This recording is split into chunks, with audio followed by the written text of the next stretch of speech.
इसमें तेजी से फैल रहा है ओमिक्रॉन। महाराष्ट्र में 7 और संक्रमित मिलने से दर्जन भर हुए केस। केजरीवाल ने किया हर महिला को 1000 रुपए प्रति माह देने का वादा। महाराष्ट्र, गुजरात और कर्नाटक के बाद अब दिल्ली पहुंचा ओमिक्रॉन। तंजानिया से लौटा है मरीज। दिसंबर के आखिर तक तेजी से फैलेगा ओमिक्रॉन का संक्रमण। IIT कानपुर के वैज्ञानिक ने की भविष्यवाणी। मथुरा में प्रशासन अलर्ट। 6 दिसंबर को श्री कृष्ण जन्मस्थान की ओर से वाहनों की नो एंट्री। बिहार से गुजरने वाली 50 से अधिक ट्रेनें रद्द। आधा दर्जन बदले रूट से चलेंगी। पेट्रोल डीजल के नए रेट जारी। मुंबई में सबसे महंगा बिक रहा है तेल, जाने अपने शहर का भाव।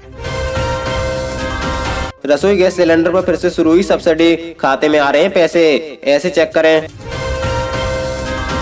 सोने की रेट में आए उछाल। चांदी खरीदने का है सबसे सही समय, जाने आएगी गोल्ड का रेट। भारत में कोरोना वायरस के नए वेरिएंट ओमिक्रॉन के नए मामलों ने रफ्तार पकड़नी शुरू कर दी है। रविवार को महाराष्ट्र में ओमिक्रॉन वेरिएंट से संक्रमित 7 और केस पुष्टि हुई है। इसी के साथ ही महाराष्ट्र में ओमिक्रॉन केस की संख्या बढ़कर 8 पहुंच गई है। वहीं पूरे देश में अब ओमिक्रॉन वेरिएंट की संख्या दर्जन भर पहुंच गई है।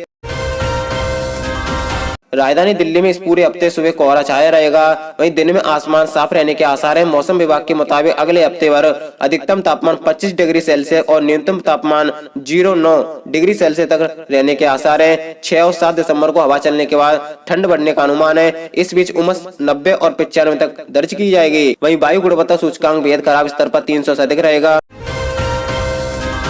गोवा विधानसभा चुनाव 2022 से पहले आम आदमी पार्टी के राष्ट्रीय संयोजक एवं दिल्ली के मुख्यमंत्री अरविंद केजरीवाल ने एक बड़ा दांव चला है। केजरीवाल ने रविवार को कहा कि गोवा में उनकी पार्टी की सत्ता में आने पर गृह आधार योजना में दी जाने वाली राशि को 1500 रुपए से बढ़ाकर 2500 रुपए कर दी जाएगा। उन्होंने ये भी कहा है कि महिलाएं 18 वर्ष से अधिक उम्र की हैं और गृह आधार योजना के तहत कवर नहीं है, उन्हें प्रतिमाह 1000 रुपए दिए जाएंगे। केजरीवाल ने गोवा में आम कार्यकर्ताओं को संबोधित करते हुए ये घोषणा की है। दिल्ली में कोरोना वायरस के ओमिक्रॉन वेरिएंट का पहला मामला सामने आया है। लोक नायक जयप्रकाश LNJP अस्पताल में भर्ती ये 37 वर्षीय मरीज हाल ही में तंजानिया से लौटा था। फिलहाल उसमें कोई गंभीर लक्षण नहीं है। देश में अब तक ओमिक्रॉन का ये 5वां मामला सामने आया है। कर्नाटक में ओमिक्रॉन के पहले 2 मामले सामने आए थे। शनिवार को संक्रमण का तीसरा और चौथा मामला गुजरात के जामनगर और महाराष्ट्र के डोंबिवली से सामने आया था। इससे पहले दिल्ली के मुख्यमंत्री अरविंद केजरीवाल ने प्रधानमंत्री नरेंद्र मोदी ओमिक्रॉन वेरिएंट को देखते हुए अंतर्राष्ट्रीय उड़ानें रोकने का आग्रह किया था। शैक्षणिक सत्र 2021-2022 में नर्सरी से लेकर पहली कक्षा की आर्थिक पिछड़ा वर्ग, EWS वंचित वर्ग, DG और दिव्यांग श्रेणी की खाली सीटों को भरने के लिए शिक्षा निर्देशालय ने परिपत्र जारी किया है। निजी स्कूलों की माने तो कोरोना के चलते सीटें खाली रह गई थी, जिन्हें भरने के लिए निर्देशालय ने सारणी जारी की है। गणितीय मॉडल सूत्र के आधार पर कोरोना संक्रमण की पहली और दूसरी लहर के बारे में सटीक भविष्यवाणी कर चुके भारतीय प्रौद्योगिकी संस्थान IIT कानपुर के वैज्ञानिक प्रोफेसर मनिंद्र अग्रवाल ने कोरोना की तीसरी लहर के साल के अंत तक प्रभाव दिखाने की चेतावनी दी है, जबकि जनवरी के अंतिम सप्ताह तक कोरोना के नए वेरिएंट ओमिक्रॉन स्वभाव पर होने की संभावना है। ओमिक्रॉन वायरस से अब तक सर्वाधिक प्रभावित दक्षिण अफ्रीका में पाए गए मामलों में शोध के आधार पर प्रोफेसर अग्रवाल ने निष्कर्ष निकाला है कि ओमिक्रॉन वेरिएंट के रूप में कोरोना की तीसरी लहर दिसंबर के अंतिम सप्ताह तक तेजी से अपना असर दिखाना शुरू कर देगी, जबकि जनवरी के अंतिम सप्ताह और फरवरी के पहले सप्ताह के बीच देश में वायरल के मामले पीक पर होंगे और इस दौरान हर रोज 1 से 1.5 लाख लोग संक्रमण की चपेट में आ सकते हैं। मथुरा में 6 दिसंबर को सुरक्षा के मद्देनजर श्री कृष्ण जन्मस्थान साई ईदगाह की ओर से वाहनों का आवागमन रोक दिया जाएगा। सुरक्षा व्यवस्था को लेकर पुलिस प्रशासन ने रूट डाइवर्ट कर दिया है। वाहनों को निकलने की व्यवस्था की है। जगह जगह पर बैरियर लगाकर पुलिस व यातायात बल तैनात रहेगा। गोविंद नगर की ओर से श्री कृष्ण जन्मस्थान और पोतारा कुंड की ओर से श्री कृष्ण जन्मस्थान की ओर से कोई वाहन नहीं जा सकेगा।